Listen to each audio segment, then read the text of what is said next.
जय जय श्री આપણા ચરણમાં કોટી કોટી દંડવત પ્રણામ। આપ પરમ પૂજ્ય 108 વિશાલ બાવા સિંચીને બિરાજો છો। આત્મા વચરામતના કૃત હાથ કરો। શ્રી વલ્લભાતી સખી જય। मुझे मैं फेसबुक ओपन करूँ છું।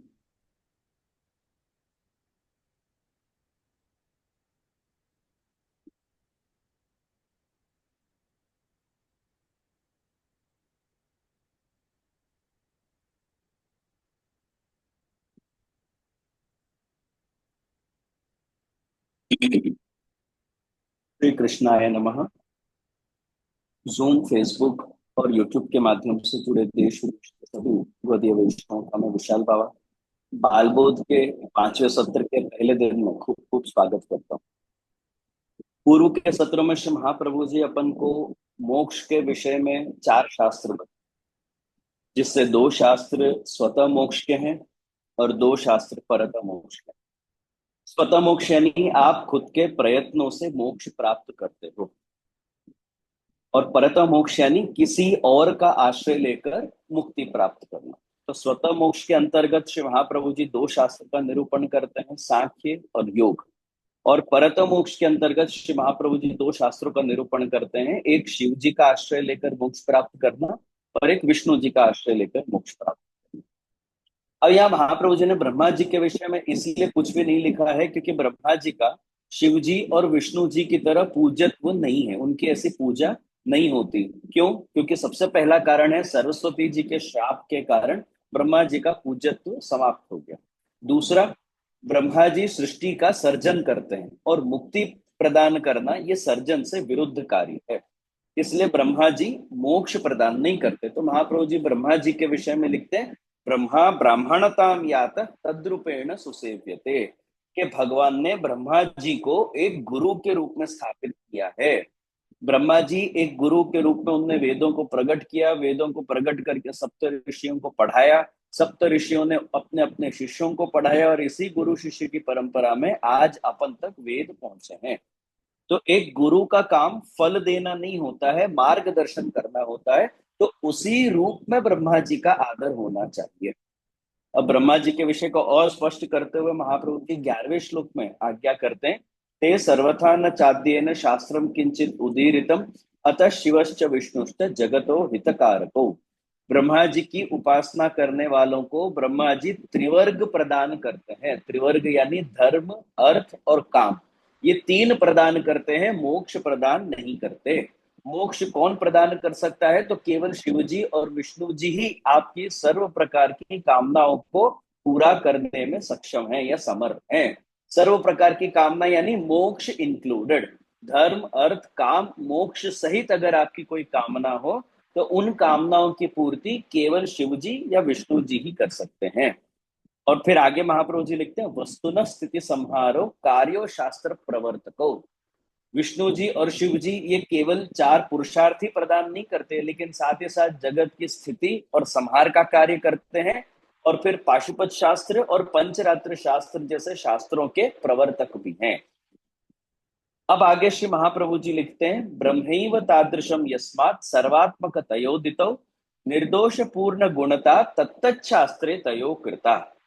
ब्रह्म ने शिव जी के रूप में तथा विष्णु जी के रूप में उन उन शास्त्रों का प्रवर्तन किया है। शिव जी के रूप में आपने पाशुपत शास्त्रों का निरूपण किया है, और विष्णु जी के रूप में आपने पंचरात्र जैसे शास्त्रों का निरूपण किया।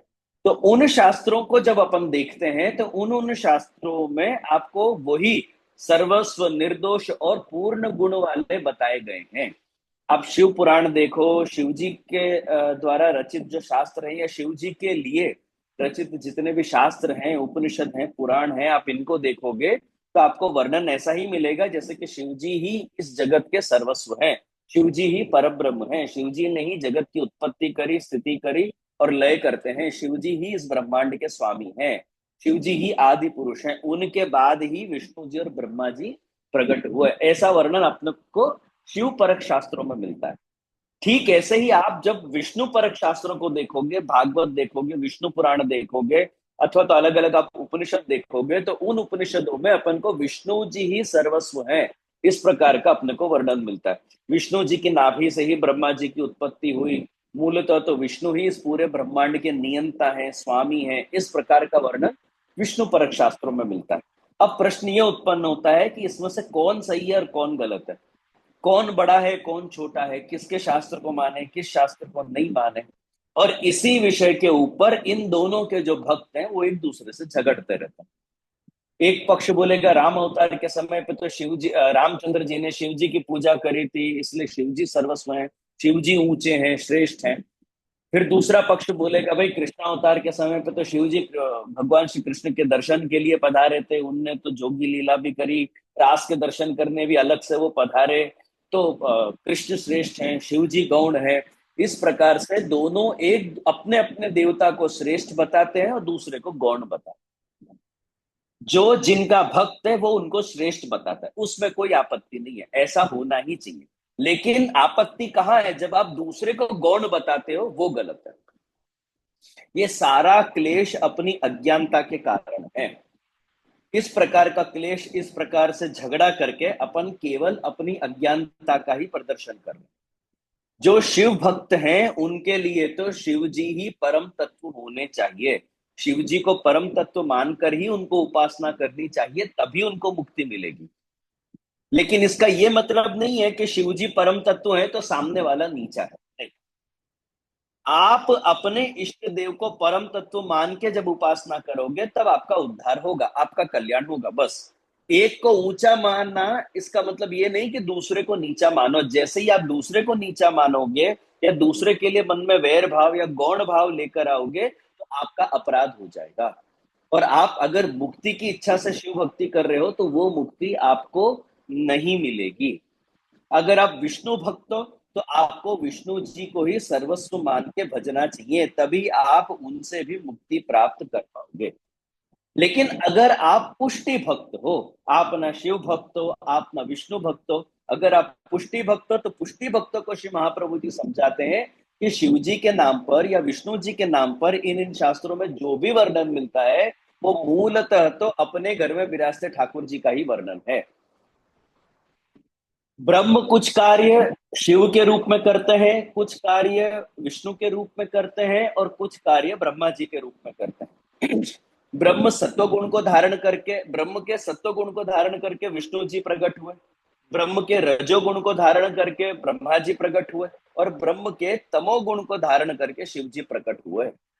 ये तीनों देवता ब्रह्म के गुणावतार हैं। ब्रह्म की आज्ञा से ब्रह्मा जी ने सृष्टि का सर्जन किया, ब्रह्म की आज्ञा से विष्णु जी सृष्टि का पालन करते हैं और उसी ब्रह्म की आज्ञा से शिव जी सृष्टि का संहार करते हैं। इन तीनों में ये कार्य करने का सामर्थ्य भी ब्रह्म की वजह से ही है, ब्रह्म से ही उनको सामर्थ्य प्राप्त हुआ। ब्रह्मा जी में सृष्टि का सर्जन करने का सामर्थ्य ब्रह्म से प्राप्त हुआ, पालन करने का सामर्थ्य विष्णु जी को ब्रह्म से प्राप्त हुआ और संहार करने का जो सामर्थ्य है वो भी शिव जी को ब्रह्म से ही प्राप्त हुआ है। तो यहाँ पे ब्रह्म अर्थात अक्षर ब्रह्म, पर ब्रह्म नहीं। शिव जी और विष्णु जी क्यों परब्रह्म नहीं है, क्योंकि इन दोनों के द्वारा प्रवर्तित जो शास्त्र है वो अंततो गत्वा जीव को मोक्ष प्रदान करते हैं और मोक्ष में जीव की स्थिति अक्षर ब्रह्म में होती है, परब्रह्म में नहीं।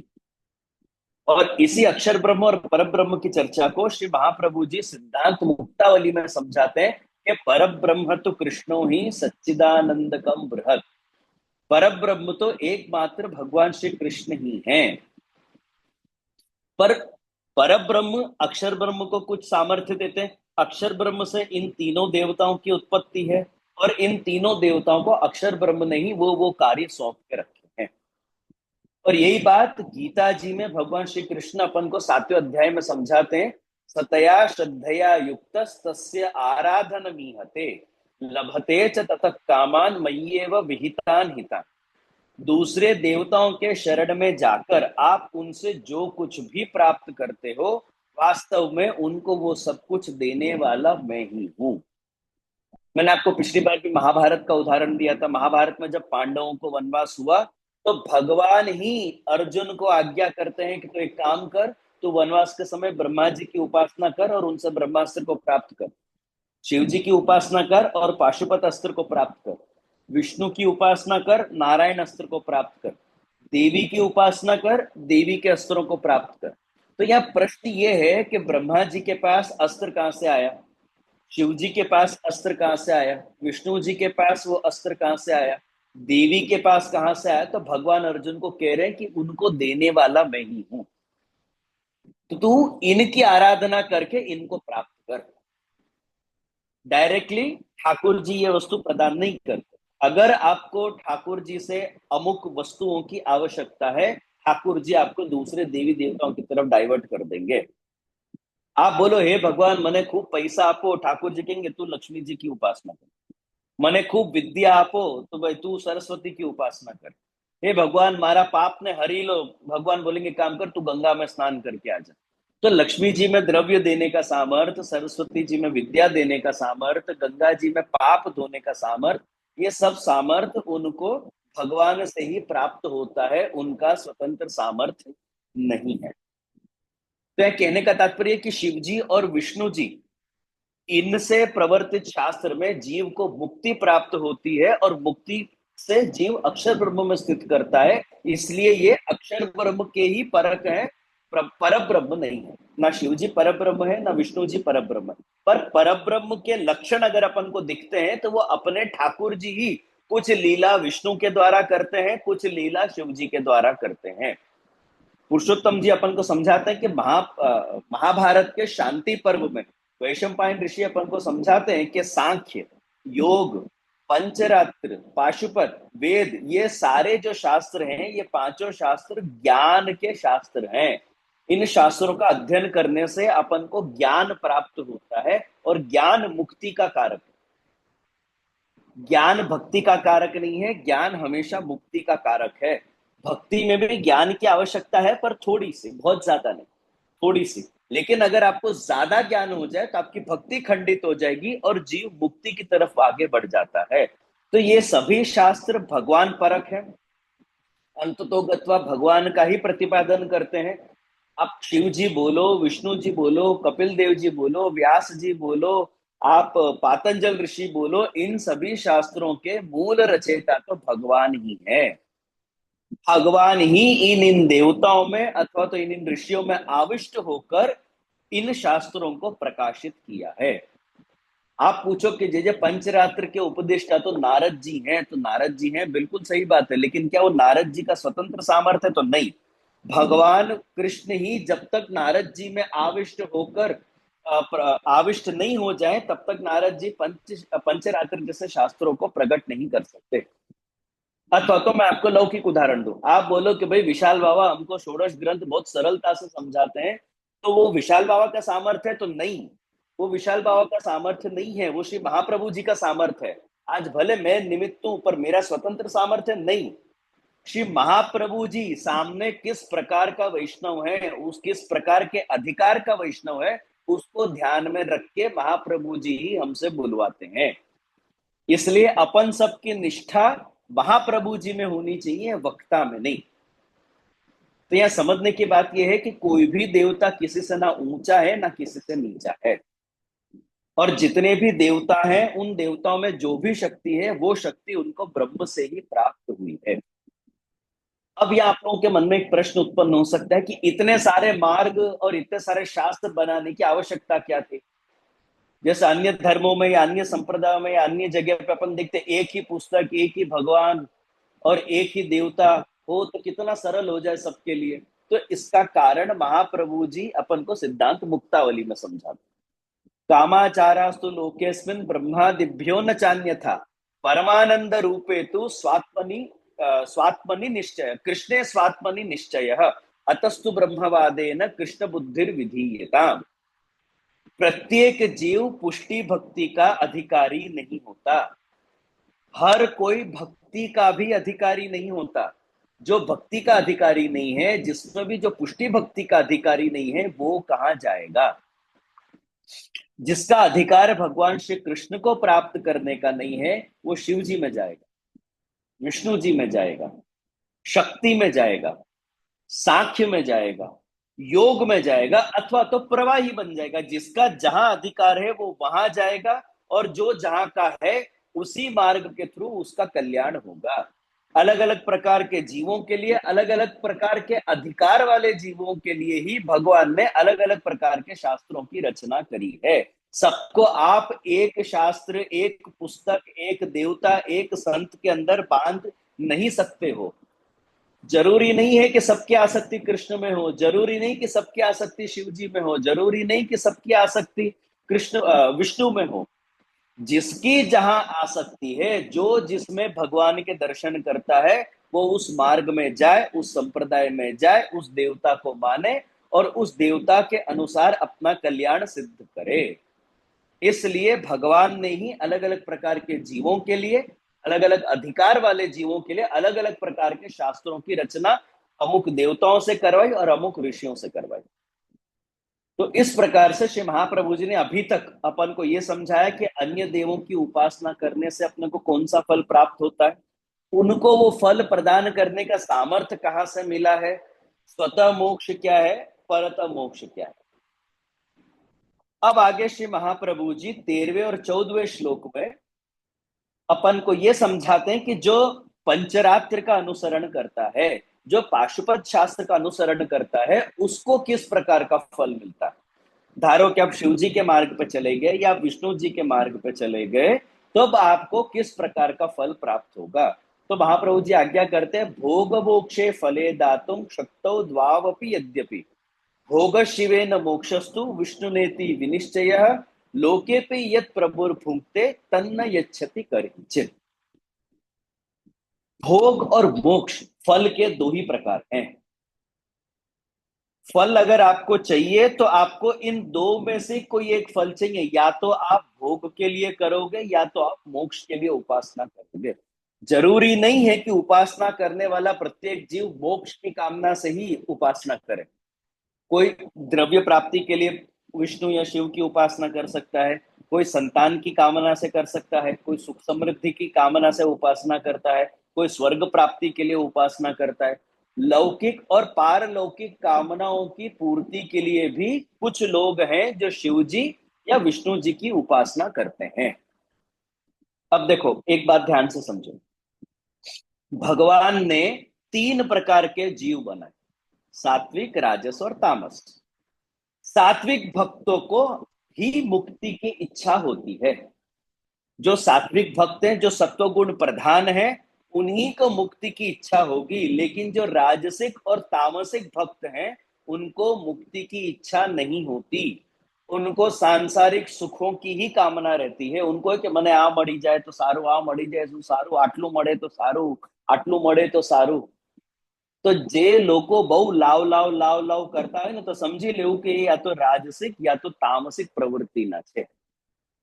राजसिक तामसिक गुण या प्रवृत्ति जिनके अंदर ज्यादा होगी, उनको कभी भी मुक्त होने की इच्छा नहीं होगी, उनको तो भोग की ही इच्छा होगी। तो अब शास्त्र अपन को क्या समझाता है कि आपको जो भी चाहिए, તમારે જે કંઈ પણ મેળવવું હોય, आपको जो भी चाहिए, शास्त्र विधि से उसको प्राप्त करो। अंट शंट कार्य करके उसको प्राप्त मत करो, वामपंथी से उसको प्राप्त मत करो, निषिद्ध उपायों से उसको प्राप्त मत करो। मैं आपको समझा, ધારો કે आपको द्रव्य की कामना है, તમને પૈસા જોઈ, હવે તમારી પાસે બે ઉપાય છે। એક, બેંક લૂંટો તો પણ તમને પૈસા મળી જાય, અને બીજું લક્ષ્મીની ઉપાસના કરો। તો હવે આ શાસ્ત્રો કેમ ભગવાને રચ્યા છે कि भाई आप निषिद्ध उपायों से वस्तु की प्राप्ति मत करो, आप शास्त्र विधि से वस्तु की प्राप्ति करो। बैंक लूट के भी पैसा कमाया जा सकता है, लक्ष्मी जी का अनुष्ठान करके भी पैसा कमाया जा सकता है, या पैसा प्राप्त किया जा सकता है। तो शास्त्र ये इच्छा रखता है, भगवान आपसे ये उम्मीद रखते हैं कि अगर आपको भोग की वस्तु चाहिए तो शास्त्र के ही मार्ग से आप भोग को प्राप्त करो, निषिद्ध उपायों से भोग को प्राप्त मत करो। इसलिए अपने को अपने शास्त्रों में नारायण कवच के पाठ मिलेंगे, नरसिंह जी के कवच के पाठ मिलेंगे, गजेंद्र मोक्ष जैसे पाठ मिलेंगे कि कम से कम, भले स्वार्थ ही सही, पर स्वार्थ के ही कारण से कम आप धर्म के मार्ग पे तो चले। इतनी तो लौकिकता आपकी घटी। भाई તમારો પડોશી તમને બહુ ત્રાસ આપતો હોય તમારી પાસે બે ઉપાય છે. એક, યા તો એનું તમે મર્ડર કરી દો, અને બીજું, યા તો તમે એવા કોઈ કવચનું પાઠ કરો કે જેથી એનું ત્રાસ ઘટી જાય. બોલો, બંનેમાંથી કમ્પેરેટિવલી કયું ઉત્તમ છે? મર્ડર કરો તો પણ ત્રાસ મટી જશે તમારો, માથાકૂટ જ ખતમ, ઓછી પીડા. અને નહીં તો તમે આવા બધા પાઠ કરો, અને આ પાઠ કરવાથી તમે તમારી સમસ્યાને દૂર કરો. આટલા અંશમાં તો તમે ધર્મના માર્ગ પર ચાલ્યા ને. અને બાય ચાન્સ જો મંત્ર કામ કરી જાય, બાય ચાન્સ તમારો ગજેન્દ્ર મોક્ષ તમને ફળી જાય, બાય ચાન્સ નારાયણ કવચ કામ કરી જાય, તો તમારી એ મંત્રમાં અને એ મંત્ર સંબંધિત જે દેવતા છે એ દેવતામાં તમારી શ્રદ્ધા વધી જશે. આ જે આપણો મંત્ર બહુ સોલિડ છે, બહુ, મને તો બહુ ફળી ગયું. આ બહુ सॉलिड मंत्र है.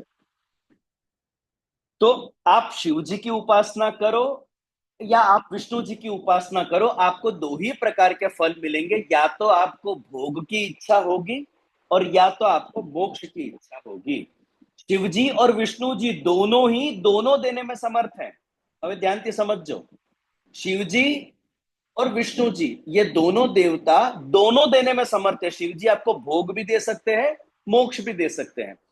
और ऐसे ही विष्णु जी भी भोग भी दे सकते हैं, मोक्ष भी दे सकते हैं. दोनों देवता दोनों फल देने में समर्थ है. परंतु परंतु महाप्रभु जी आज्ञा करते हैं, भोग शिवेन मोक्षस्तु विष्णु नेति विनिश्चय. પરંતુ શિવજી જલ્દીથી જીવને મોક્ષ આપતા નથી, ભોગ જ આપે છે. અને વિષ્ણુજી એમના ભક્તોને જલ્દીથી ભોગ આપતા નથી, મોક્ષ જ આપે છે. शिवजी की उपासना से भोग मिलता है और विष्णु की उपासना से मोक्ष मिलता है. બંને દેવતાઓ બંને આપી શકે છે, પણ એ વસ્તુ આપતા નથી. શિવજી ભોગ જ આપે છે અને વિષ્ણુજી મોક્ષ જ આપે છે. और यही प्रश्न सुखदेव जी को राजा परीक्षित दशम स्कंद में पूछते हैं. चाहे कोई देवता हो, चाहे कोई असुर हो या मनुष्य हो, प्राय ऐसा देखने में आता है कि जो शिव जी की उपासना करता है, जो शिव जी का भजन करता है, वो धनी होता है. और जो विष्णु जी की उपासना करता है, जो विष्णु जी का भक्त है, उसको विपरीत फल प्राप्त होता है. હવે ધ્યાનથી સમજજો. તમે શિવ ભક્તો જોઈ લો, शिवजी पोते केवा छे ने एमना भक्तो केवा छे. शिवजी को आप अगर देखोगे तो शिवजी विभूति लगा के, भस्म लगा के वो स्मशान में रहता है, और उनके भक्त आपको बड़े बड़े महलों में मिलेंगे. 99% असुर शिव भक्त हैं. हिरण्यकश्यप ले लो, रावण ले लो, ये सब शिव भक्त हैं. ज्यादातर शिव भक्त आपको धनी लोग ही मिलेंगे. अब आप विष्णु जी को देखो, विष्णु जी कैसे हैं? लक्ष्मी के पति हैं, सर्व प्रकार के भोग को भोगते हैं, सुंदर सुंदर वस्त्र धारण करते हैं, आभूषण धारण करते हैं, उनके लिए 56 भोग बनता है. शिव जी के लिए 56 भोग नहीं बनता, शिव जी को अन्नकूट नहीं आता. लेकिन विष्णु जी के लिए 56 भोग बनता है. विष्णु जी को अन्नकूट आता है. वस्त्र 12 महीना के वस्त्र अलग, 12 महीना के श्रृंगार अलग. लेकिन अब उनके सेवक कैसे हैं? विष्णु जी के सेवक ज्यादातर आपको दरिद्र ही मिलेंगे. मैं लौकिक शब्दों में बोलूं, अगर किसी को खराब नहीं लगे तो मैं लौकिक शब्दों में बोलूं, आज के शब्दों में बोलूं, तो शिव जी के पास ज्यादातर सेठिया भक्त हैं. मिडिल क्लास और गरीब वर्ग कम है उनके पास भी. ऐसा नहीं कि शिव भक्त, गरीब लोग शिव भक्त नहीं है, कम है. सेठिया भक्त ज्यादा है. विष्णु जी को अगर आप देखोगे तो विष्णु जी के पास सेठिया लिमिटेड है, विष्णु जी के पास ज्यादा सेठिया नहीं है. विष्णु जी के पास मिडिल क्लास और गरीब वर्ग ज्यादा है. तो अब यहाँ पे बात यह है कि दोनों देवताओं में दोनों फल देने की शक्ति है, लेकिन शिव जी जल्दी से मोक्ष नहीं देते और विष्णु जी जल्दी से भोग नहीं देते. और इसी बात को श्री महाप्रभु जी एक लौकिक उदाहरण से समझाते हैं कि क्यों ऐसा, आउ केम. तो महाप्रभु जी एक लौकिक उदाहरण देते हैं. लोके पे यत प्रभुर फूंकते तन्न यच्छति करिचित. લોકમાં પણ આવું જ જોવા મળે છે. लोक में भी यही देखने में आता है कि जिसके पास, जिसको जो वस्तु प्रिय लगती है, जो जिस वस्तु का भोग करता है, वो वस्तु वो जल्दी दूसरों को नहीं देता. शिवजी क्योंकि खुद मुक्त हैं, सर्व प्रकार के भोगों का त्याग करके खुद मुक्त अवस्था में विराजमान है, नित्य मुक्त अवस्था में शिवजी विराज रहे हैं, इसलिए अपने भक्तों को जल्दी से मुक्ति नहीं देते, भोग दे देते हैं. भाई तुम महल लो, तुम आभूषण लो, तुम आ लो, फलानु लो, ढिकनु लो, आ लो ने जाओ ने मने मोक्ष ने भोगवा दो। વિષ્ણુજી में आप देखो तो विष्णु, હવે વિષ્ણુનું તમે ધ્યાનથી સમજો, विष्णु को लक्ष्मी की अपेक्षा नहीं है, विष्णु को लक्ष्मी की अपेक्षा नहीं है। इस बात को जानते हुए भी लक्ष्मी जी विष्णु जी के पास चले गए और सीधा जाके उनके चरणारविंद में बैठ गए। आप समुद्र मंथन का प्रसंग याद करो, कोई विष्णु जी दौड़ के नहीं गए थे कि हाँ चलो लक्ष्मी जी का प्रागट्य हो, लक्ष्मी जी सामने से विष्णु जी के पास गए। अब जो सामने से चल के भगवान का चरण पकड़ लेता है, भगवान उसका कभी त्याग नहीं करते। इनफैक्ट भगवान उसको अपने वक्षस्थल पर स्थान देते हैं। आप अगर ठाकुर जी के चरणारविंद पकड़ लो सामने से चल के, तो ठाकुर जी आपको अपने वक्षस्थल पर स्थान देंगे। और ये दर्शन अगर आपको करने हैं तो आप तिरुपति बालाजी में जाके कर लो। बालाजी के दोनों स्वामी जी के दर्शन आपको बालाजी के वक्षस्थल पे होंगे, श्री देवी और भूदेवी। पर शर्त यह है कि आप उनके चरण पकड़ो। आप उनके चरण पकड़ोगे तो आपको वक्षस्थल पे स्थान देंगे। आप डोट डाया बन के सीधा उनके हृदय पे विराजने का प्रयास करोगे, सीधा आप उनके छाती पे चढ़ने की कोशिश करोगे, भगवान 2 सेकंड में आपको नीचे पटक देंगे। लौकिक में तो लक्ष्मी जी को मंत्रों के द्वारा बुलाना पड़ता है, आवाहन करना पड़ता है, लेकिन विष्णु के पास तो लक्ष्मी सदा निवास करते हैं। अतः विष्णु जी लक्ष्मी जी का भोग करते हैं, लक्ष्मी जी सदा उनके पास रहते हैं, वो नित्य भोग की अवस्था में विराजते हैं। इसी कारण से वो दूसरों को भोग प्रदान नहीं करते। तो खुद के भोग का विषय होने के कारण शिव जी जल्दी से मुक्ति नहीं देते और विष्णु जी जल्दी से भोग नहीं देते। अब इसका शास्त्रीय कारण पुरुषोत्तम जी समझाते। आ तो लौकिक कारण છે, महाप्रभु जी ने तो लौकिक कारण अपन को दे दिया कि भाई आ तो પોતે ભોગવી રહ્યા છે એટલે બીજાને આપતા નથી। पर श्री पुरुषोत्तम जी अपन को इसका शास्त्रीय उदाहरण देते हैं कि शिव जी के जितने भी भक्त हैं, या तो फिर ज्यादातर जो शिव भक्त हैं, वो तामस प्रकृति के हैं, तामस गुण प्रधान हैं, असुर हैं। ऐसे लोग मुक्ति के अधिकारी ही नहीं होते। जितने भी तामस प्रकृति के लोग हैं, तमोगुण प्रधान लोग हैं, वो मुक्ति के अधिकारी नहीं होते। ऐसे लोगों को अगर शिवजी मोक्ष देना भी चाहेंगे तो मना कर देंगे कि ना भाई हमने मोक्ष नहीं जोईतुं, आप तो हमने सांसारिक सुख आपो, हमारी सांसारिक कामनाओं की पूर्ति करो, हमने तो ये ज अपेक्षा है। जितने भी तामसी और राजसी प्रधान लोग हैं, इनको सांसारिक भोगों की ही कामना रहती है। इनको शिवजी सामने से चल के अगर मोक्ष देना भी चाहेंगे ना, वो नहीं स्वीकारेंगे, वो मना कर देंगे कि हमको नहीं चाहिए। आप तो हमारा मटे, आप तो एवा आशीर्वाद आपो कि हमारू घर भरी जाए, आप तो एवा आशीर्वाद आपो कि हमारू बैंक बैलेंस वधी जाए, आप तो एवा आशीर्वाद आपो कि हमारी आटली संपत्ति થઈ જાય, અમને સુખ શાંતિ મળે, સમૃદ્ધિ મળે। આ રાજસિક તામસિક લોકોની પ્રવૃત્તિ છે અને આ જ લોજિક તમારે લોકમાં લગાડવાનું છે। એનાથી તમારે સમજી જવું કે ફલાનો વ્યક્તિ રાજસી છે, તામસી છે, કેવો છે। જે બહુ લાવ લાવ લાવ લાવ કરે ને તો સમજી લેવું કે પેલો જીવ તામસી છે। હવે तामस गुण ने एक बात निकली है, तामस गुण की बात निकली है, तो मैं एक बात और स्पष्ट कर दूं। आप लोगों ने सुना ही होगा कि सत्व ब्रह्म के सत्व गुण से विष्णु जी की उत्पत्ति है, रजोगुण से ब्रह्मा जी की उत्पत्ति है, तमोगुण से शिव जी की उत्पत्ति। आ तमे सांभळ्युं हशे, पण अहींया एक वात ध्यानथी समजजो, विष्णुजी सत्वगुणी नहीं, विष्णुजी सत्वगुणी नहीं है, ब्रह्मा जी रजोगुणी नहीं है और महादेव जी तमोगुणी नहीं है। ये उन गुणों के अधिष्ठाता देवता है। प्रकृति के जो 3 गुण हैं, वही 3 गुण अपन को जीव में भी प्राप्त होते हैं। इन्हीं गुणों का संचालन करने के लिए ब्रह्म ने ब्रह्मा विष्णु और महेश की उत्पत्ति करी है। ये तीनों ब्रह्म के ही गुणावतार हैं। एक घड़ी ये कहना गलत नहीं होगा कि आ ત્રણેય देवता अपन निर्गुण છે, पण छतांय आपणे જ્યારે चरित्र वांचीए, अपन जब इन देवताओं का चरित्र देखते हैं तो अपन को लगता है कि ये शिव जी ने तामस प्रकृति दिखती है, विष्णु जी में सात्विक प्रकृति दिखती है, ब्रह्मा जी में राजस प्रकृति दिखती है। तो क्यों दिखती है? तो उस अधिकार के भक्तों को खुद की ओर आकर्षित करने के लिए भगवान उस प्रकार की लीला करते हैं। सात्विक प्रकृति के भक्त क्यों विष्णु जी की तरफ आकर्षित होते हैं? क्योंकि उनको विष्णु जी की लीलाओं में सत्व गुण दिखता है। इससे विष्णु जी सत्व गुण नहीं बन जाते। विष्णु जी तो निर्गुण ही है, पर वो सत्व गुण के अधिष्ठाता देवता है, सत्व गुण का संचालन करते हैं। इसलिए सात्विक भक्त विष्णु जी की तरफ आकर्षित होते हैं। एक जमाने में राजस भक्त ब्रह्मा जी की तरफ आकर्षित होते थे और तामस भक्त शिव जी की तरफ आकर्षित होते थे। अब जब से ब्रह्मा जी का पूज्यत्व समाप्त हो गया है, तब से राजस और तामस प्रकृति के लोग ये शिव जी की तरफ आकर्षित होते हैं।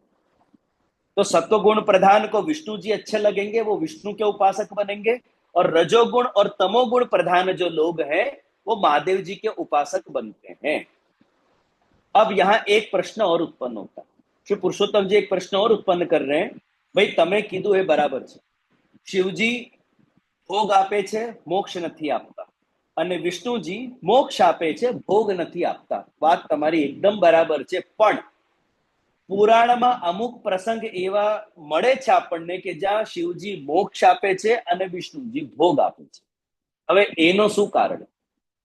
पुराणों में अपन को ऐसे प्रसंग प्राप्त होते हैं, ऐसे भक्तों के चरित्र प्राप्त होते हैं कि जहां पे शिव जी अपने भक्तों को मुक्ति प्रदान कर रहे हैं और विष्णु जी अपने भक्तों को भोग प्रदान कर रहे हैं. दाखला तरीके मार्कंडेय ऋषि, जब यमराज मार्कंडेय ऋषि को लेने यानी मार्कंडेय को लेने आते हैं, तब मार्कंडेय तो शिवलिंग को पकड़ लेते हैं, छोड़ते ही नहीं है.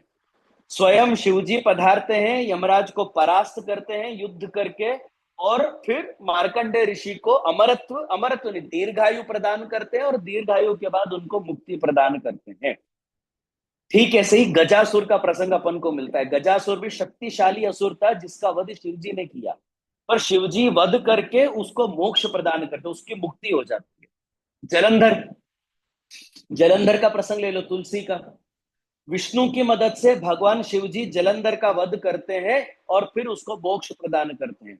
शंखचूड़ का ले लो, शंखचूड़ भी अत्यंत शक्तिशाली असुर था जिसका वध शिवजी करते हैं और फिर उसको मोक्ष प्रदान करते हैं. भस्मासुर को तो वरदान था कि भाई जिस वस्तु के ऊपर वो हाथ रखेगा वो वस्तु भस्म हो जाएगी. उसका वध भी शिवजी ही करते हैं नृत्य के द्वारा. आप लोगों को पता नहीं होगा, बचपन में मेरा भी नाम भस्मासुरी था. हमारे घर के बड़े मेरे को भस्मासुरी बुलाते, क्योंकि मैं जहां से निकलूंगा, गुजरूंगा, बैठूंगा ना, कोई वस्तु टूटे बिना नहीं रहेगी. मैं यहां से चलते चलते निकलूंगा, टेबल का कोना मेरे को लगेगा तो टेबल का कोना भी टूटेगा, मेरा घुटना भी टूटेगा. मैं कहीं से बैठूं, कहीं से चल के जाऊं, कुछ भी करूं, कहीं ना कहीं कुछ ना कुछ तो होना ही है, कुछ ना कुछ तो टूटता ही है. और आज भी मेरे साथ ये चालू है.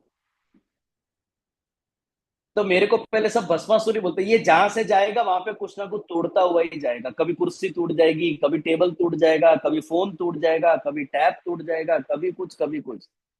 तो ऐसे भस्मासुर का वध भी शिव जी ने ही किया है और वध करके उसको भी मुक्ति प्रदान करी. अब विष्णु जी के भक्तों में हम ध्रुव के चरित्र में अपने को देखने मिलता है कि भगवान विष्णु ने ध्रुव को भोग प्रदान किया. ध्रुव ने मुक्ति मांगी थी विष्णु जी से, नहीं भाई મને तो भाई आप राज्य आपो, आ तो भोगनी वस्तु है, राज्य प्राप्ति भोग की वस्तु. तो भगवान विष्णु ने भोग प्रदान किया. सुदामा को ले लो, सुदामा को इच्छा नहीं थी, सुदामा को भोग की कोई इच्छा नहीं थी, उसकी पत्नी को थी. पर फिर भी भगवान विष्णु ने सुदामा को सुख समृद्धि ऐश्वर्य इत्यादि प्रदान किया कि नहीं किया? वो भी 3 मुट्ठी पवा में. या आज अपन अन्नकूट भोग धर धर के थक गए, अपन ध्रुव से ज्यादा अपन ने भगवत नाम ले लिया, पण અહીંયા सुख समृद्धि ना ठिकाना નથી. और वहां पे सुदामा ने 3 मुट्ठी चावल अथवा तो 3 मुट्ठी पवा कृष्ण को अरोगा और कृष्ण ने उनको स्वर्ग का ऐश्वर्य दे दिया. અને આપણે કેટલા વર્ષોથી આપણે અન્નકૂટ અરોગાવી રહ્યા છે? 3 મુઠ્ઠી શું ઢગલા ભરી ભરીને ચાવલ અરોગાવ્યા છે ભગવાનને. ભગવાને આપ્યો આપણને, કેમ નથી આપતા? ધ્રુવને ભોગની વસ્તુ મળી ગઈ, સુદામાને ભોગની વસ્તુ મળી, આપણને કેમ નથી મળતી? तो ऐसा नहीं है कि शिव जी भोग प्रदान नहीं कर सकते या मोक्ष प्रदान नहीं कर सकते या विष्णु जी भोग ही प्रदान मोक्ष ही प्रदान कर सकते हैं, भोग प्रदान नहीं कर सकते, ऐसा नहीं है। मुख्य कारण है यहाँ पे जीव का अधिकार। शिव जी और विष्णु जी में मैं आपको एक बहुत बड़ा डिफरेंस समझाता हूँ। शिव जी कब वरदान देते हैं, किन संजोगों में वरदान देते हैं, और विष्णु जी किन संजोगों में वरदान देते हैं, दोनों में बहुत बड़ा फर्क है। शिव जी को तो अपन फिर भी भोलेनाथ बोलते हैं कि भाई अगर किसी व्यक्ति ने, किसी जीव ने भगवान शिव की उपासना करी, आराधना करी, फिर वो चाहे असुर ही क्यों ना हो, शिवजी उसको वरदान दे देते ना, भाई કઈ વાંધો નહીં, તે આટલું તો મારું નામ લીધું ને, તે મારી આટલી તો ઉપાસના કરીને લે, ભલે એ વરદાન આપવાથી એનો બગાડ થતો હોય ને તો પણ વાંધો નહીં, શિવજી એને ઈચ્છિત ફલ આપે છે। એટલે જ આપણે શિવજીને ભોલેનાથ કહીએ, શિવજી ભોલેનાથ है। वो आगे पीछे कुछ ज्यादा विचारते नहीं, इसने मेरा नाम लिया है, इसने मेरी उपासना करी है, इसको मैं वरदान दे दूंगा। आ शिवजी नो कॉन्सेप्ट है। विष्णुजी आवा नहीं, विष्णुजी ऐसे नहीं है। विष्णु जी परखने के बाद ही किसी भी जीव को वरदान प्रदान करते हैं। विष्णु जी जल्दी से वरदान नहीं देते।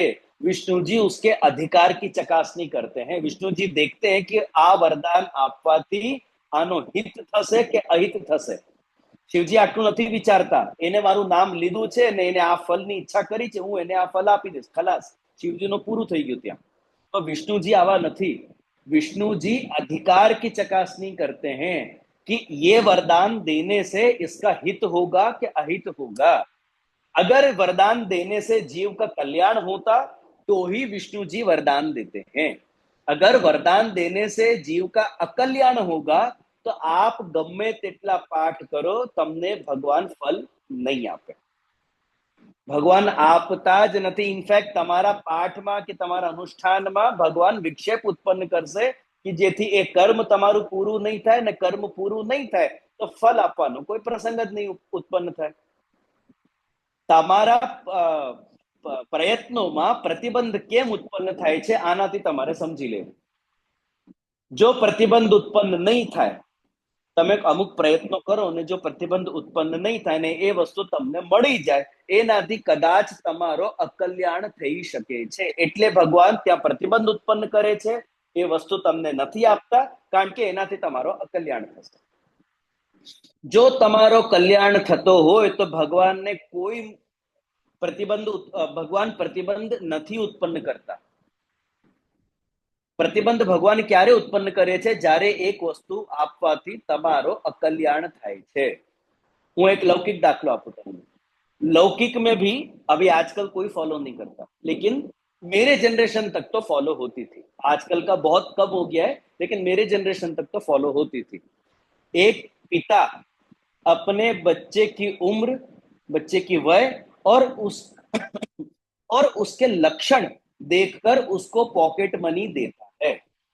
आजकल बहुत कम हो गया है ये देखना, लेकिन एक पिता अपने बच्चे के लक्षण और उसकी उम्र देख के ही उसको पॉकेट मनी देगा।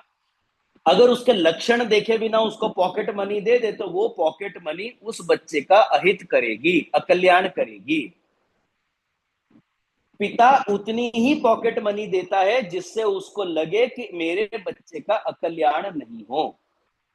उससे ज्यादा पॉकेट मनी पिता अपने बच्चों को नहीं देता। फिर वो बच्चा चाहे जितना जिद करे, भले पिता अफोर्ड भी कर सकता हो, लेकिन अपने बच्चे को वो चीज नहीं देता है या नहीं दिलाता है। क्यों? क्योंकि उसको मालूम है कि ये देने से इसका अकल्याण होगा। ये तो बालक है, ये तो बालक बुद्धि में जिद करेगा, पर इसको अगर मैं ये दे दूंगा तो इससे उसका अकल्याण होगा, इसलिए वो नहीं देता। भगवान भी अपने लिए पिता समान ही है। भगवान के लिए अपन सब बच्चे ही हैं, बालक हैं, और भगवान अच्छे से जानते हैं, खास करके भगवान विष्णु अच्छे से जानते हैं कि आ वस्तु આપવાથી એનો કલ્યાણ થશે કે અકલ્યાણ થશે। જો એનો કલ્યાણ થતું હોય તો ભગવાનને વસ્તુ આપવામાં કોઈ વાંધો નથી।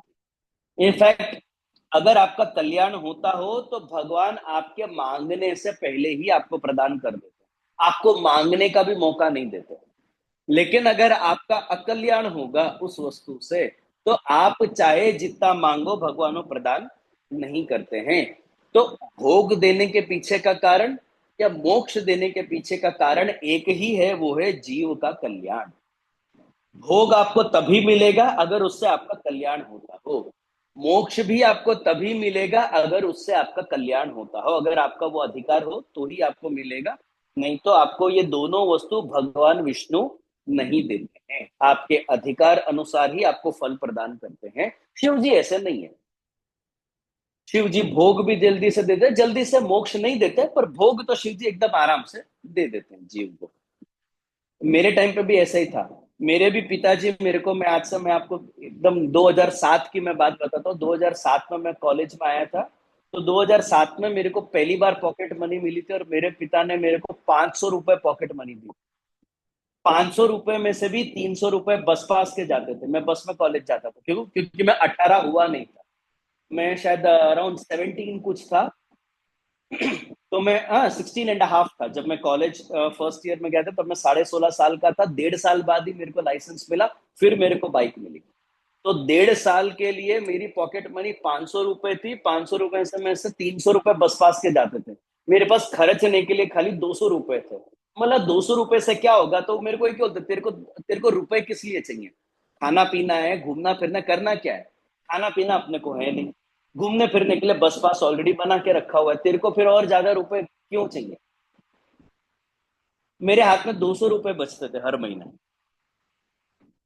तो पिता अच्छे से जानता है, भगवान अच्छे से जानता है कि इस उम्र में और इस लक्षण वाले जीव को कितने रुपए दूं या क्या भोग दूं कि जिससे उसका नुकसान नहीं हो, जिससे उसका अकल्याण नहीं हो। भगवान विष्णु भी ऐसे ही हैं। और इसी बात को और अच्छे से समझाने के लिए श्री महाप्रभु जी आगे श्लोक में लिखते हैं, अति प्रियाय तदपि दीयते क्वचिदेव ही नियतार्थ प्रदानेन तदीयत्वम तदाश्रय। जो भगवान के अति प्रिय भक्त हैं, जो शिव जी के अति प्रिय भक्त हैं, जो विष्णु के अति प्रिय भक्त हैं, उन्हीं को ये दोनों देवता स्वभाव से विपरीत फल का दान करते हैं, सबको नहीं। जो भगवान का अति प्रिय है उसी को, जो शिव जी का अति प्रिय है उसी को शिव जी मोक्ष प्रदान करेंगे। जो विष्णु जी का अति प्रिय भक्त है उसी को विष्णु जी भोग प्रदान करेंगे, सबको प्रदान नहीं करते हैं। अब यहाँ पे सबसे पहला प्रश्न ये उत्पन्न होता है कि अति प्रिय यानी कौन? अति प्रिय એટલે કોણ? તમે હું આપણે બધા અતિ પ્રિય ભક્તો છીએ કે નથી? ભગવાનને અતિશય પ્રિય, અતિ પ્રિય એટલે કોણ? दो प्रकार के भक्त होते हैं, ध्यान के समझो। दो प्रकार के भक्त होते हैं। एक, जिनकी आसक्ति फल में है, देवता में नहीं है। पहले प्रकार के भक्त होते हैं जिनकी आसक्ति फल में है, देवता में नहीं है। मुझे मुक्ति चाहिए, अब चाहे कोई भी दे, ब्रह्मा जी दें, विष्णु जी दें, शिव जी दें, देवी दें, गणेश जी दें, कोई भी दे, मुझे मुक्ति चाहिए। कौन? अगर गणेश जी मुक्ति देंगे वो उनकी उपासना कर लेगा, शिव जी मुक्ति देते हो तो वो शिव जी की उपासना कर लेगा, विष्णु मुक्ति देते हो तो विष्णु जी की उपासना कर लेगा, कुल देवी अगर मुक्ति देती हो तो कुल देवी की उपासना कर लेगा। किसी संत महात्मा को चरण स्पर्श करने से जो मुक्ति मिलती हो तो वो तो वहां भी चला जाएगा। तो पहले प्रकार के भक्त ऐसे होते हैं कि जिनकी आसक्ति फल में होती है, देवता में नहीं होती। मने आ જોઈએ, હવે ક્યાંથી પણ મળે મને એનો વાંધો નથી, પણ મને આ ફલ જોઈએ, કોઈ પણ આપે ચાલશે, જે આપતો હોય હું ત્યાં જઈશ। ये पहले प्रकार के भक्त। शिवरात्रि करने से जो अगर फल नहीं मिला तो वो नवरात्रि कर लेगा, नवरात्रि करने से भी फल नहीं मिला तो वो देवता चेंज करेगा। मौसम के तरह देवताओं को जो चेंज करते हैं वो पहली कक्षा के भक्त। गणेश जी का टाइम आ गया, चलो गणेश जी की उपासना कर ली। नवरात्रि का टाइम आ गया, देवी की उपासना कर ली। शिवरात्रि का टाइम आ गया, शिव जी की उपासना कर ली। सावन महीना भी आने वाला है तो 16 सोमवार के व्रत लोग चालू कर देंगे। जन्माष्टमी आ गई तो व्रत भी कर लेगा। फिर अपने कुल देवी का कुछ होगा तो निवेद भी कर लेगा। जो इस प्रकार से मौसम के अनुसार देवताओं को बदलते हैं, तो वो पहली कक्षा के भक्त हैं जिनकी आसक्ति फल में है, देवता में नहीं है। अब दूसरी कक्षा के भक्त हैं जिनकी निष्ठा, जिनकी आसक्ति एक ही देवता में है और वो सब कुछ उस एक देव से ही प्राप्त करना चाहते हैं। मुझे मुक्ति चाहिए और शिव जी से ही चाहिए। मुक्ति के लिए मैं दूसरी जगह नहीं दौड़ूंगा। मेरी निष्ठा शिव जी में है। मुझे मुक्ति तो चाहिए, पर मुझे शिव जी से ही चाहिए। मुझे भोग चाहिए तो विष्णु जी से ही चाहिए, किसी और से नहीं चाहिए। विष्णु जी जब तक मेरे को भोग प्रदान नहीं करेंगे तब तक मैं उनकी उपासना करता रहूंगा, तब तक मैं जप पाठ करता रहूंगा। मुझे ये वस्तु चाहिए और इसी से चाहिए। आप ध्रुव का चरित्र देख लो। अपन ने ध्रुव के चरित्र की चर्चा करी। अब ध्रुव जी ने विष्णु जी की ही उपासना करी और उनको विष्णु जी से ही राज्य प्राप्ति चाहिए। उनको ऐसा, अगर ध्रुव की जगह अपन होते, अगर ध्रुव की जगह अपन होते और अपन को अगर कोई बोलता एक काम कर, विष्णु की उपासना से ना थोड़ा लेट होता है, तू शिव जी की उपासना कर, तेरे को जल्दी मिलेगा, नक्की मान जो આપણે शिवजी ની उपासना चालू કરી देते हैं। ध्रुव की जगह अगर अपन होते तो अपन शिव जी की उपासना, આપણને फल જોઈએ। इसलिए अपन अति प्रिय नहीं है। अति प्रिय कौन है? जो दूसरी कक्षा के भक्त हैं। मुझे भोग चाहिए और विष्णु जी से ही चाहिए, किसी और से नहीं चाहिए। मुझे मुक्ति चाहिए तो शिव जी से ही चाहिए, किसी और से नहीं चाहिए। तो इस प्रकार के जो भक्त हैं वो अति प्रिय भक्त हैं। सामान्य व्यवस्था में तो शिव जी भोग प्रदान करते हैं और विष्णु जी मोक्ष प्रदान करते हैं, लेकिन कुछ खास अति प्रिय भक्तों को ही शिव जी मोक्ष प्रदान करते हैं और विष्णु जी भोग प्रदान करते हैं। इसलिए महाप्रभु जी लिखते हैं, क्वचित एव ही दीयते। ક્યારેક ને કોઈકને આવો ફલ મળે છે, બધાને નથી મળતો। સામાન્ય વ્યવસ્થામાં આ ફલ નથી મળતો। ક્યારે કોઈ એવા અતિ પ્રિય ભક્ત હોય છે, એને જ આવું વિપરીત ફલ મળે છે। शिवजी उनके स्वभाव से विपरीत जाके फलदान करते हैं और विष्णु जी ऐसे अति प्रियों को अपने स्वभाव से विपरीत जाकर ही फलदान करते हैं। और ऐसे ही अति प्रिय भक्तों का और लक्षण बताते हुए महाप्रभु जी आगे लिखते हैं, नियतार्थ प्रदानेन तदीयत्वम तदाश्रय। जिसने शिव जी के द्वारा मोक्ष और विष्णु जी के द्वारा भोग प्राप्त किया है, उसको आप निश्चित तदीय और तदाश्रित जानो। भाई, इसको तो शिव जी से मोक्ष मिल गया है और इसको तो विष्णु जी से भोग मिल गया है, तो नक्की बात છે કે આ ભગવાનના તદીય ભક્તો છે, આ ભગવાનનો અતિ પ્રિય ભક્ત છે। હવે તદીય એટલે શું? અતિ પ્રિય જોઈ ગયા આપણો। તદીય એટલે શું? તદીય यानी क्या? तद इह, किसी का हो जाना। मन, वाणी और क्रिया से, अनन्यता से किसी एक देवता का हो जाना ही तदीय है। भगवान में अनन्य प्रेम, ये तदीयता का लक्षण है। मैं किसी एक का ही हूं, ये तदीयता का लक्षण है। लॉयल्टी, लॉयल्टी तदीयता का लक्षण है। न कुछ हम हंस के सीखे हैं, न कुछ हम रो के सीखे हैं। न कुछ हम हंस के सीखे हैं, न कुछ हम रो के सीखे हैं। जो कुछ थोड़ा सा सीखे हैं, किसी के हो के सीखे हैं, ये तदीयता है। और तदाश्रय यानी किसी एक का ही आश्रय लेना, चाहे लौकिक कारण से हो, वैदिक कारण से हो या अलौकिक कारण से हो, किसी भी कारण से किसी एक का ही होना, ये तदाश्रयता का लक्षण है। लौकिक, वैदिक, अलौकिक की प्राप्ति और उस प्राप्त वस्तु का संरक्षण करने के लिए आप किसी एक देवता के आश्रय में रहो, किसी एक देवता में आप अपनी निष्ठा रखो, उसी को तदाश्रय कहते हैं। भगवान में अनन्य शरणागति तदाश्रयता का लक्षण है। तदीयता का लक्षण अनन्य प्रेम है और तदाश्रयता का लक्षण अनन्य शरणागति है। न अन्य इति अनन्य, जो किसी का नहीं है, सिर्फ किसी एक का ही है, वो अनन्य। जिसकी किसी एक में ही अनन्यता है, जिसकी किसी एक में ही शरणागति है, जो किसी एक की ही भक्ति या उपासना करता है, उसी को अपना इष्ट देव मानता है, वो तदाश्रय और तदीयता का लक्षण है। ऐसा जीव ही भोग या मोक्ष प्राप्त करने में समर्थ बनता है। शिवजी सामान्य भक्तों को भोग प्रदान करते हैं और ऐसे तदीय भक्तों को ही मोक्ष प्रदान करते हैं। तो शिवजी मोक्ष कब प्रदान करेंगे? जब आप सिर्फ और सिर्फ शिवजी के बन के रहो, जब आप शिवजी को इष्ट मानो, शिवजी के लिए आपके मन में अतिशय प्रेम और श्रद्धा की भावना होगी, उनके अति प्रिय बनोगे, तभी शिवजी आपको मुक्ति प्रदान करेंगे। विष्णु जी कब भोग प्रदान करेंगे? जब आपकी निष्ठा सिर्फ और सिर्फ विष्णु में हो। शिव जी के लिए जो अनादर का भाव हुआ तो भी विष्णु आपको भोग प्रदान नहीं करेंगे। एक के प्रति आदर, एक के प्रति वफादारी का मतलब ये नहीं है कि आप दूसरे की निंदा करो। सभी देवी देवता आदरणीय है, सभी देवी देवता आदरणीय है, पर पूजनीय भजनीय एक ही होने चाहिए। तो जिनके लिए शिवजी पूजनीय है उनको मुक्ति शिवजी प्रदान करते हैं। जिनके लिए सिर्फ और सिर्फ विष्णु ही अति प्रिय है, विष्णु ही पूजनीय है, उनको विष्णु जी भोग प्रदान करते हैं।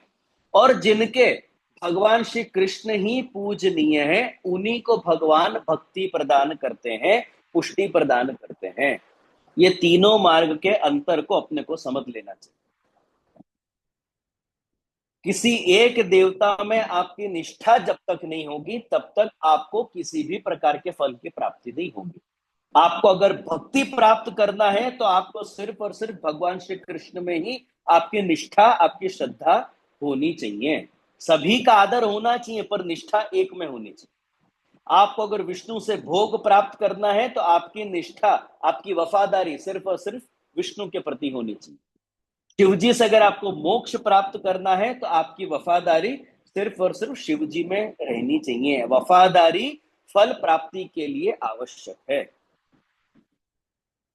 शिव जी के द्वारा भोग प्रदान करना तथा विष्णु जी के द्वारा मोक्ष प्रदान करना, ये नियत फल है, ये नॉर्मल फल है जो सबको प्राप्त होता है।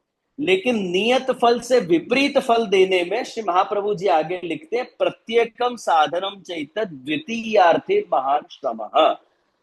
नियत फल से विपरीत फल देने का जब समय आता है तब इन दोनों देवताओं को महान श्रम होता है। प्रत्येकम साधनम चैत द्वितीयार्थे महान श्रमः।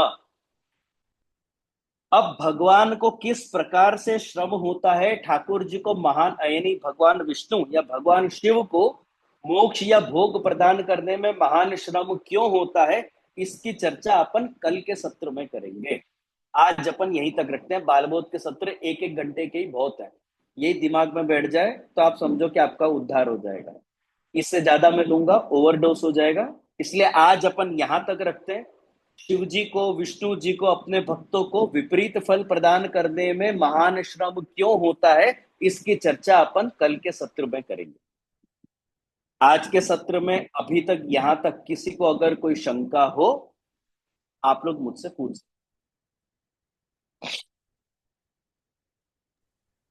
વૈષ્ણવ કોઈને કઈ ક્વેશ્ચન હોય તો હાથ ઊંચો કરો તો એક બી બોલી શકો. જે જે દંડવત પ્રણામ. જય જય શ્રી. સુંદર સમજાયું. જય જય શ્રી. કોઈને ક્વેશ્ચન છે?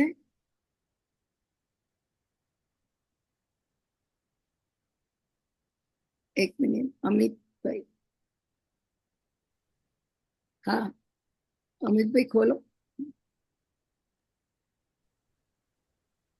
જય શ્રી દંડવત પ્રણામ. આપશ્રી ખૂબ સુંદર સમજાવો છો અને મહાપ્રભુજી આપશ્રી દ્વારા આજના તારીખે પણ બધા અમારા ભ્રમોને બધા દૂર કરે છે, એટલે આપશ્રીની વાત સાચી છે કે બહુ ઇઝીલી દૂર થાય છે.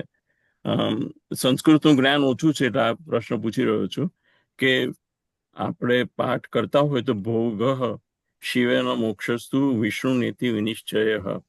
હવે જે બોલવાનો છે એ બોલે કે ન બોલે એમાંથી સંસ્કૃતમાં અને આપણી પાઠની ક્વોલિટીમાં શું ફેર પડી શકે અને કઈ રીતનું કરવું જોઈએ? ઉચ્ચારણમાં એવું છે કે પુષ્ટિ માર્ગમાં આપણો નસીબ બહુ સારો છે. મર્યાદા માર્ગમાં કે કર્મ માર્ગમાં અને પુષ્ટિ માર્ગમાં આ એક બહુ મોટો અંતર છે. પુષ્ટિ માર્ગમાં ઉચ્ચારણનો દોષ લાગતો નથી. કેમ દોષ નથી લાગતો? કારણ કે આપણે કોઈ ફલની ઈચ્છાથી પાઠ નથી કરતા.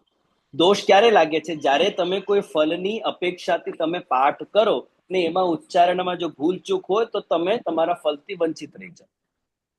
તો સૌથી પહેલી વાત તો પુષ્ટિ માર્ગીય પાઠ કરવામાં ગભરાતા નહીં. જો ઉચ્ચારણમાં ભૂલ ચૂક થાય તો તમને કોઈ દંડ મળવાનો નથી. એક આ પક્ષમાંથી તો તમે નિશ્ચિત થઈ જાઓ. બાકી જ્યારે વિસર્ગની વાત છે, જ્યારે પણ આ જે બે ડોટ છે જે અક્ષરની પાછળ આવે છે એને વિસર્ગ કહેવાય. હવે વિસર્ગનો નિયમ એવો છે કે એમાં હ નું ઉચ્ચારણ છે, પણ હ અલગથી તમારે હ કરીને નહીં બોલવું જોઈએ. ભોગ એટલે સ્ટ્રેસ હોવું જોઈએ, પણ હ અક્ષરનું સાઉન્ડ નહીં આવવું જોઈએ. હ અક્ષરનો સાઉન્ડ આવવું હોત તો હ અક્ષર હોત ત્યાં. ह अक्षर अगर होता तो ह करके अलग से आपको बोलना है, पर ह अक्षर नहीं है, सिर्फ विसर्ग है.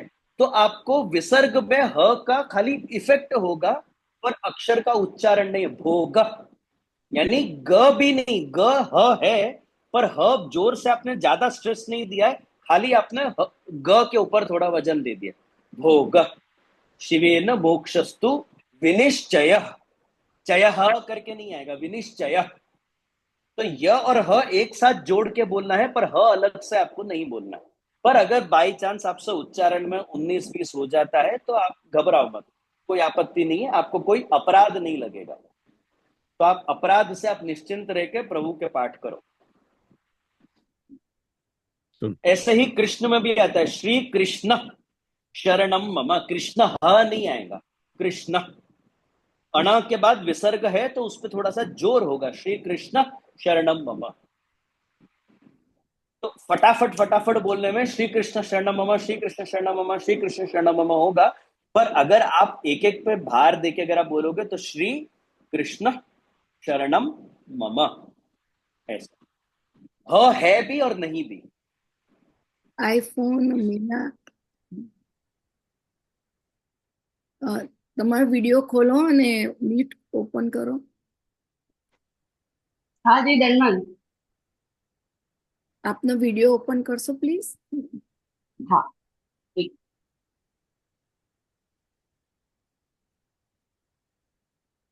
हाँ जी धनवन. हाँ जी, आपने समझाया तो भोग किन प्रकार के भोग? कुछ भी ना, सांसारिक सुखों की कामना, द्रव्य का भोग, सुख शांति का भोग, स्वर्ग की कामना, किसी भी प्रकार की कामना को भोग बोलते हैं. आपके लौकिक भोगने भोग. लायक, मेरे को ये नहीं, कुछ भी हो सकता है, मेरे को ये मिले, वो भोग. लौकिक भी हो सकता है, पारलौकिक भी हो सकता है. भक्ति के सिवाय आप कुछ भी मांगो वो भोग है. मेरा ये काम हो जाए तो अच्छा, मेरा वो काम हो जाए तो अच्छा, ये भी एक प्रकार का भोग है. भाई मेरे को शांति से रहना है, मेरे को सुख शांति से जीना है, ये भी एक प्रकार का भोग है. मेरे को समृद्धि चाहिए, ये भी एक प्रकार का भोग है. मेरे को स्वर्ग मिले, ये भी एक प्रकार का भोग है. स्वर्ग भोगना है आपको, स्वर्ग के सुखों को भोगना है. तो भोग यानी जो आप ग्रहण करना चाहते हो, जिसको आप भोगना चाहते हो, जिसको आप कंज्यूम करना चाहते हो, जिसको आप एंजॉय करना चाहते हो, वो भोग. हाँ जी. आया ख्याल में? हाँ जी धनवन. हाँ. સુધા રાઈટ, આપને બોલવું છે? મ્યુટ ઓપન કરો, બંધ કરો. ઓકે, કોઈને ક્વેશ્ચન છે વૈષ્ણવ? જે લાગતો નથી. તો બહુ સારું. હું બધાને ઓપન કરું તો આપ શ્રી જે દંડ. હા ચાલો. जय श्री दंड आशीर्वाद. प्रणाम. दंडवत प्रणाम. जय जय दंड प्रणाम. दंडवत प्रणाम. जय